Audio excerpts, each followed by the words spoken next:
I am Alexandros of Crete. My people have lived on this island since before even the time of heroes. In our mountain homes, we kept to the worship of the gods, Zeus, Apollo, Athena, Ares. And even when the followers of Christ and Mohammed came, we still remained true. Centuries passed and our people had peace, but peace does not last forever. When the soldiers of the Emir Shu'ayb came to our villages, we gave them the tribute they demanded, and yet their greed could not be sated. While I was away on a hunt, they came back for more. My wife Gregoria, pregnant with our unborn child, fought back against them, killing one of the Emir's men. Gods, she was fierce, like Athena herself. Unknown to me, the soldiers took my wife, and on the orders of the Emir, she was murdered, along with my child. When I learned of this, I swore an oath to all the gods that I would have vengeance. And the gods heeded my call. Infused with the wrath of Ares, I led the men of our villages against the Emir's warriors, and they fell before us like the cowardly dogs they were. As our rebellion grew, even some of the Christians joined us, led by Gabriel, a true warrior who would become my closest friend. And Nasir, a wanderer from the east whose people had worshipped the gods since the time of Alexander, would come to serve as our religious leader as we brought the wrath of Ares down upon the Emir. Now it is time to drive him from this island entirely. It is time for me to have my revenge. Hello wanderers, welcome to the idyllic island of Crete, and to a brand new Crusader Kings 3 roleplay series with the Tours and Tournaments DLC. This will be my first experience with the DLC, so we will be exploring it together. And as you will no doubt know from the intro, we are playing as Alexandros of Chandax. Now, Alexandros here is of the Hellenic religion. Our people have existed on the island of Crete for many centuries in mostly seclusion. However, due to the events that transpired with the death of our young pregnant wife Gregoria at the hands of the evil Emir Shu'ayb ibn Umar of the Hafsid dynasty, we have risen up against him, forming an alliance with some of the Orthodox people here on the island of Crete and taking half of the island away from the evil Emir. Now, we do have a lot of work ahead of us if we want to complete our vengeance, but first and foremost, we're going to look at our character. We're going to look at some of the other important characters that will be playing a role in this series, and then we will get going. So, Alexandros, who are you? Well, you're a 19-year-old man, but already a fairly skilled and able leader. He is brave, and he is ambitious. Those two traits going together pretty well to demonstrate him as something of a war leader, and naturally vengeful due to the death of our wife, the murder, really. We are also a skilled tactician, so despite our lack of formal training, we have a mind for warfare and for strategy, and we're going to use that to our best advantage here in the hills and the mountains of Crete. We are also a holy warrior, so anyone who is not of the Hellenic religion in particular, we fight against even more fiercely in defense of our faith. That is something that is very important to us, and defending the last of our people, really, who worship the old gods, Zeus, Apollo, Athena, Aphrodite, Ares. We will defend those worshippers to our final breath. We are a peasant leader. Obviously, we rose up against the Emir and now have joined forces here to rid the island of the Hafsids.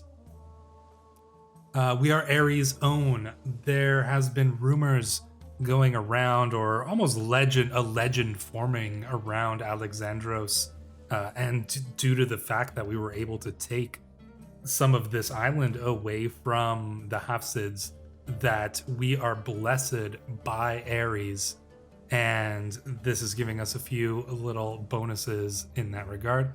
We're also strong. We're born strong, and we have continued to be an able-bodied warrior. Our diplomacy is all right. We're not particularly diplomatic, but we are not a bumbling fool when it comes to matters of diplomacy. Obviously, we are extremely skilled in our martial aspect here. That is just due to our natural ability and a little bit of training and experience that we've had over the last few months of this campaign. Our stewardship, not particularly good. We don't focus on matters of stewardship, so we will leave that to others. Our intrigue is actually quite decent. We have a cunning mind, and we'll use that cunning mind along with our skill at arms to defeat our enemies. Our learning, not particularly good as well. We are just a slightly worse than average learner. We don't focus on such things. War is where our mind is. We are obviously an excellent fighter in hand-to-hand combat, sword to sword, spear to spear, whatever weapon we may need. So that is our main character there. As you can see, he is a very strong warrior. We can take a look at our deceased wife. Unfortunately, Gregoria, we had only been married for just a few months before her untimely death at the hands of the Emir. She was a good woman, and she would have served us well, and our people. We probably would have continued to live just a small, normal, idyllic life in the mountains of Crete if certain events had not come to pass. We do have a few other relationships here, a few friendships. As you can see, Gabriel, our marshal and our friend here, he is the leader of the Orthodox Christian faction here that rose up against the Emir. So we've kind of formed an alliance. Our people, the Hellenic people who lived in the mountains, forming an alliance with some of the Orthodox people of Crete and rising up against the Hafsids. Gabriel is the leader of those people, so as you can see, he is also a peasant leader. He is brave, he is calm, and he is temperate, so a very level-headed man is Gabriel, and that's probably why we've come to rely on his counsel so much.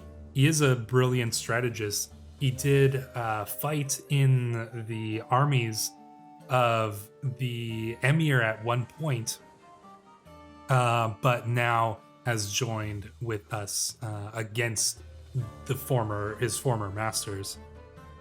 He is a hunter, as you can see, skilled and able hunter, and he is an unyielding defender.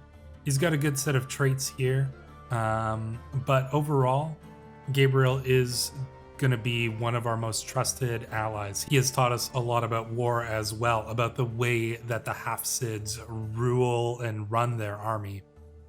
So we will rely heavily on Gabriel's counsel. The other character we are going to take a look at here is Nasir. Now, Nasir is from a very far off region.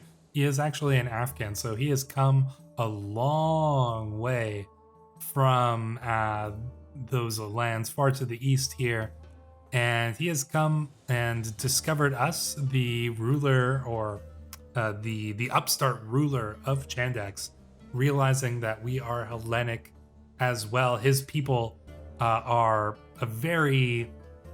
another very secluded group of people who have kept to the Hellenic religion since the times of Alexander the Great, when he led his armies all the way across the Middle East and even into India, spreading the Hellenic religion all throughout those lands. And his people have existed for a long time, but he has come back to the lands where the Greek gods hail from, Olympus and things like that. He has gone to see them, So he is certainly going to be a very able ally for us as well, considering that he is an extremely knowledgeable man. He is an astute intellectual, he is temperate, he is brave, and he is humble. So, very good set of traits here for Nazir, and we have become friends in the time that he has stayed with us.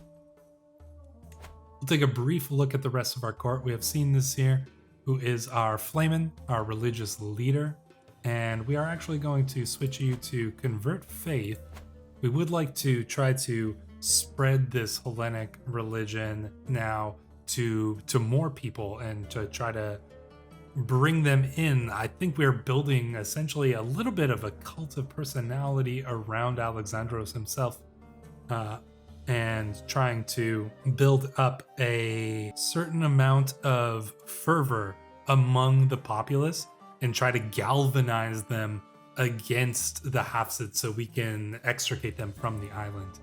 Our chancellor here, Narcisse, he is Hellenic as well, gluttonous, gregarious, and callous, so not a good man, but a very able diplomat. He is a poet as well.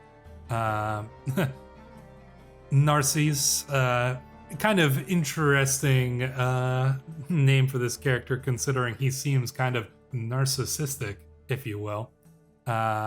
He may not like us very much, but he is a pretty good diplomat and not too bad at the intrigue, so we'll have to keep an eye on him. Actually, we may want to sway this character to be on our side a little better, and we will start that scheme there just to ensure his loyalty, because he could be a worse enemy than we had thought. And we're going to be suffering some penalties here. We are unreformed and a peasant leader, so we are guaranteed -30 relations with all of our vassals and courtiers for just the entire game until our next character, or until we can reform the religion, which I suspect will not be happening anytime soon. But we can get rid of that short reign penalty, which is going to help a lot. Our steward is Ache, who is a Ashkenazi, so a Jewish man.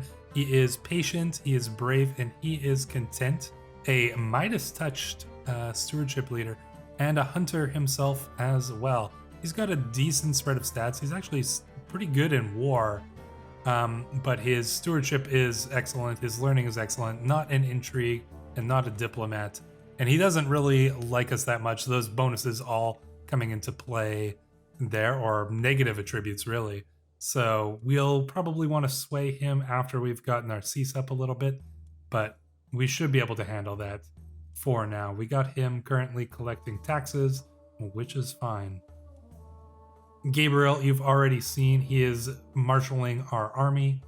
And Mayor Boethios, who is another Hellenic man. He is patient, lustful, and ambitious. So we'll see how his ambition takes him, but hopefully he will continue to serve us well as our spy master for now.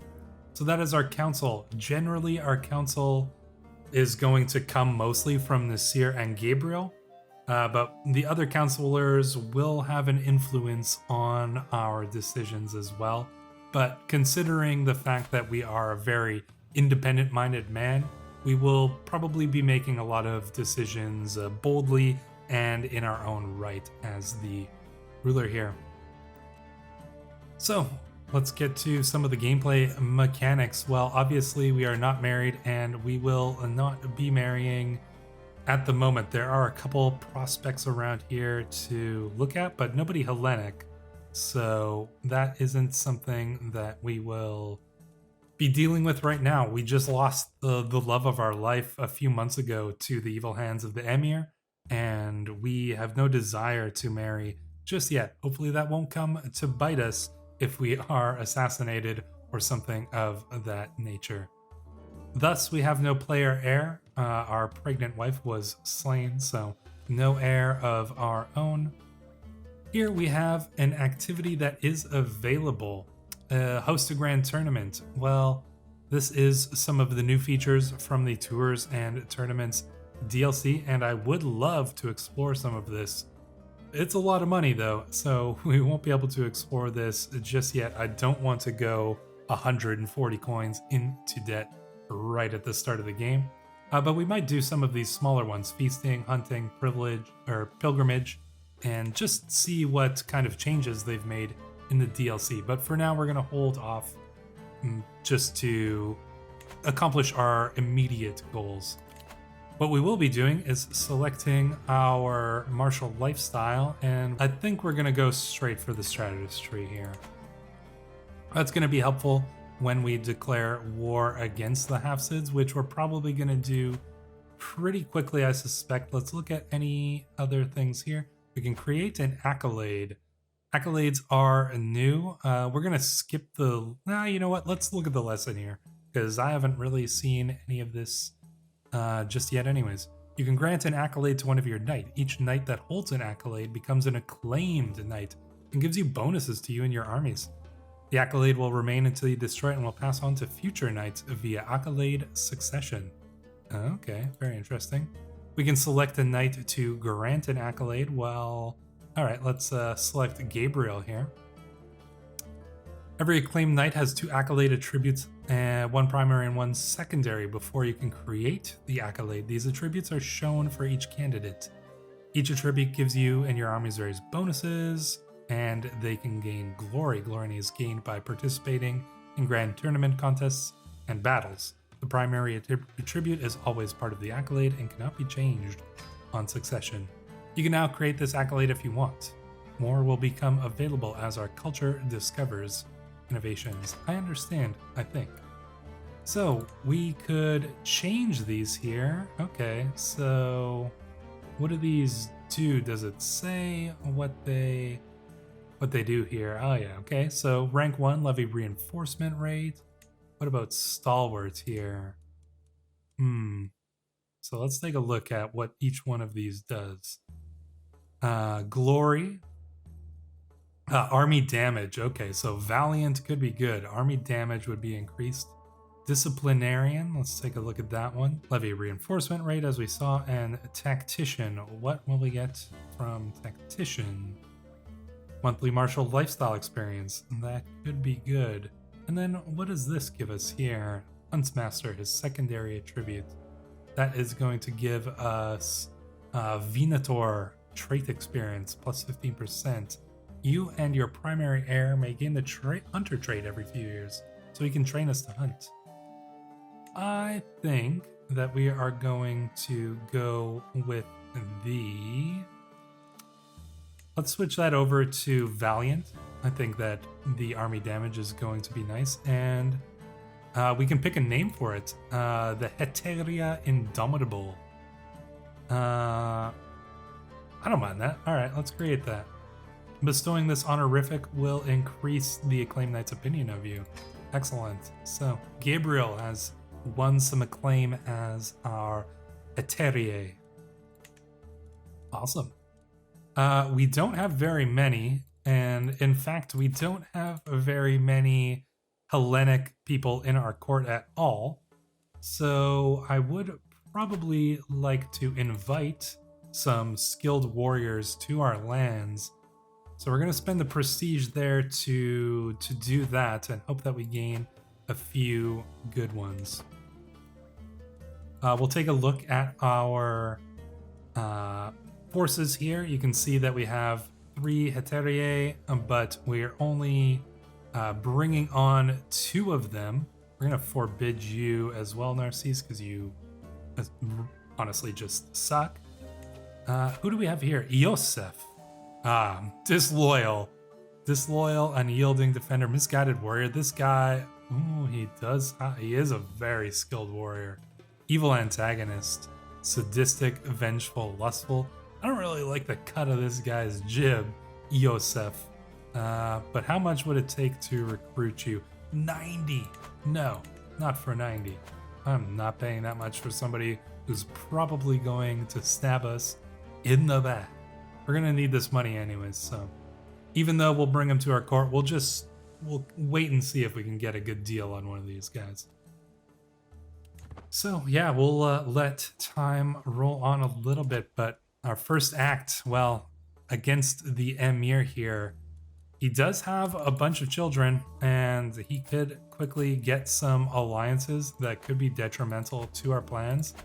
I don't really see too much reason not to simply go in and deal with him right here, right now. We've taken care of essentially everything else. Yeah, look at I mean, we need to deal with him before he can get an alliance with like the Tulanids or Al Mazadi, any of these places here, because we cannot beat him in any other circumstances. This is our opportunity. Let us take it. So we are going to declare war. We could try to conquer the duchy, but we cannot because our fame is less than illustrious. So we're going to just have to go for the county and form the duchy later. This is only going to cost us 75 prestige. That's fine.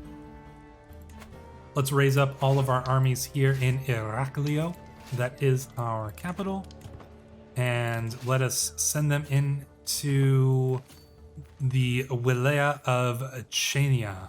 And let us rid the island of these oppressors under the Emir once and for all. So here we go, engaging in battle. This is not Alexandros' first battle, but it is the first battle of this campaign, of this series, and let us see how it goes. We are going up against Emir Shu'ayb ibn Umar himself.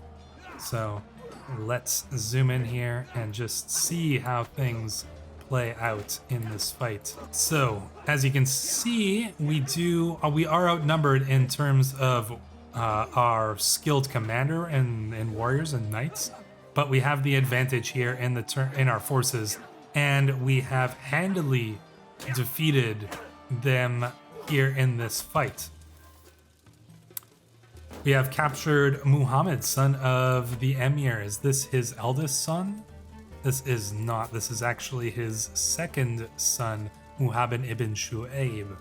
So we've captured his son. Let's take a look at that battle here.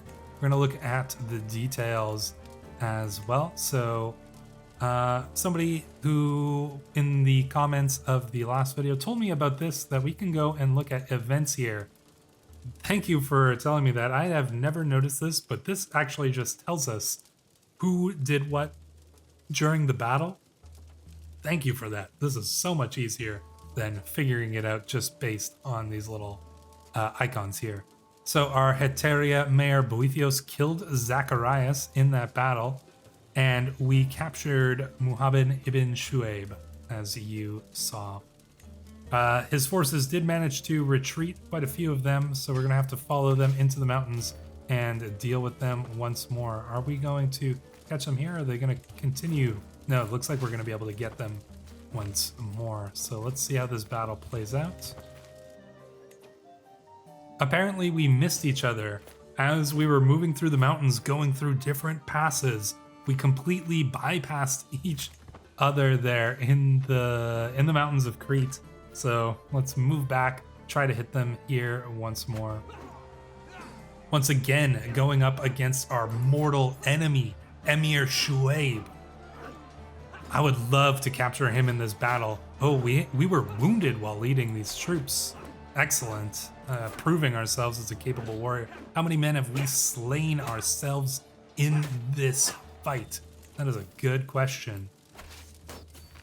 Are we going to miss them once again as they retreat into the mountains?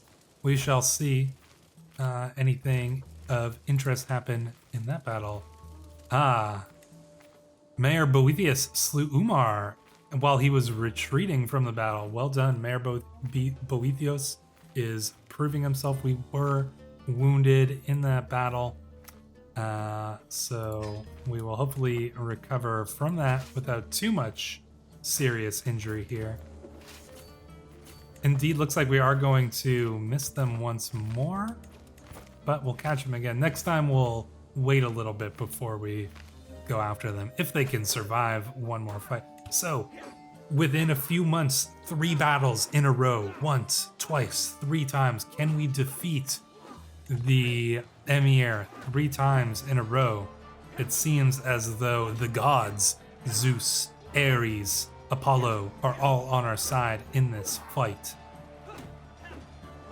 The Emir's forces retreat cowardly, and success is ours once again.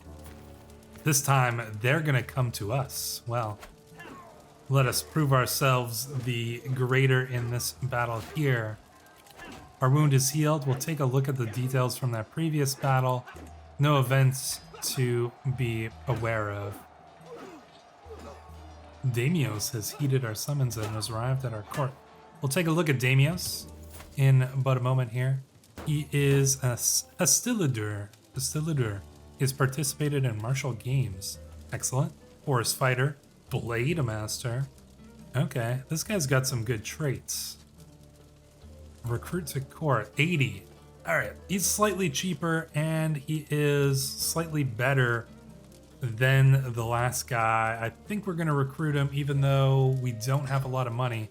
We could really use these extra warriors. We're going to allow him to fight in the battle, and he's probably, hopefully, going to join our army right away here.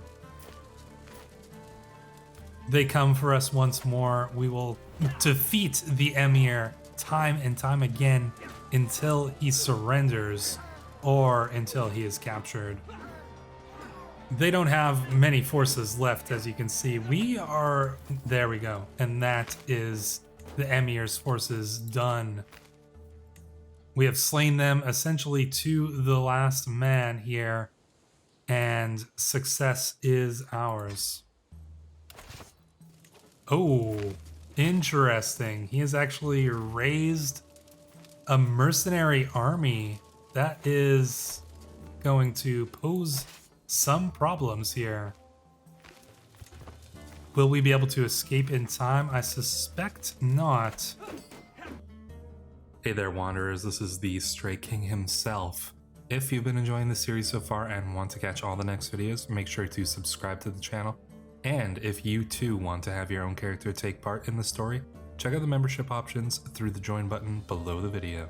And now, let us see how Alexandros fares against these overwhelming odds. Well, let's see what happens here in this fight. Can we defeat this massive force of mercenaries? It actually looks like we might be able to. Here, as you can see, like, we are slowly turning the tide in our favor here. They have a lot more forces than we do, but we are somehow finding some level of success here. Are we going to be able...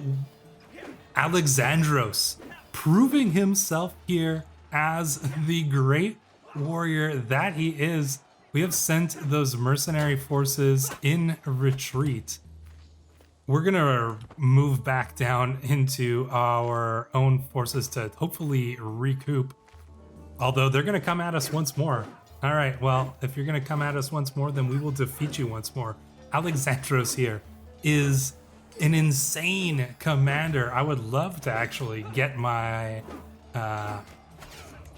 I'd love to get my other commander to join our army. Send him in. That will give us a slight advantage here in these fights. Once I believe what is his name? What was his name again? Damios? Yes, Damianos. Damianos will come and join us in this fight here. Yeah, looks like we're gonna get caught once more, so Damianos can continue here. Will he make it in time to join this battle? This mercenary group we will defeat over and over again. Outnumbered, vastly outnumbered here. And yet we have somehow succeeded in defeating not only the forces of the Emir, but his mercenary forces that he has brought to bear. If they want to come at us once more, then let them. As you can see, let's take a look at the details from that battle. Events here. Gabriel killed Kalojan, one of the mercenary commanders. Here we have Gabriel killing Tomislav, and Boethius has wounded the enemy commander in that battle. And then in the final one, as you saw once again, it was success. I think this time we'll take the fight to the mercenaries themselves. This time we have the advantage here, and we will crush their army easily and handily here in the mountains of Paleochora. And then let's take them one more time here. They're gonna try to run. You can't run fast enough, Kresimir of the Bulgarian band. That is what happens when you face the son of ARES himself, Alexandros. We are going to need to siege them down, and in fact, we won't be able to, so we're gonna have to retreat and gather up some of our forces once again, because we don't have enough people to lay siege here. We're gonna need just a few more levies, so we will raise some more troops, bring them back, and then we will go up once more against our enemies. So here we have brought in new, fresh troops from our half of the island, and from this island. Oh, but Emir once again trying to face us. Well, let's crush you here in this fight, as we have crushed you many times before. You stand no chance, Emir. You cannot defeat us. Let us continue to crush his forces once more and time after time until there is no more. I would love to capture him in one of these battles. It is a possibility, and that will give us the win that we need. So let us defeat his forces once more. We have captured Wali Hisham. Oh, that's not too bad. But once again, we need more forces to fight against him. Let's return to our half of the island. This is not a small war. This has essentially gone on for, let's see, 2 years now. This rebellious war against the Emir has been fought, and we are no less than searching for vindication in our righteous struggle here against the Emir. And we will continue to seek it in the next episode. Until then, thank you for watching.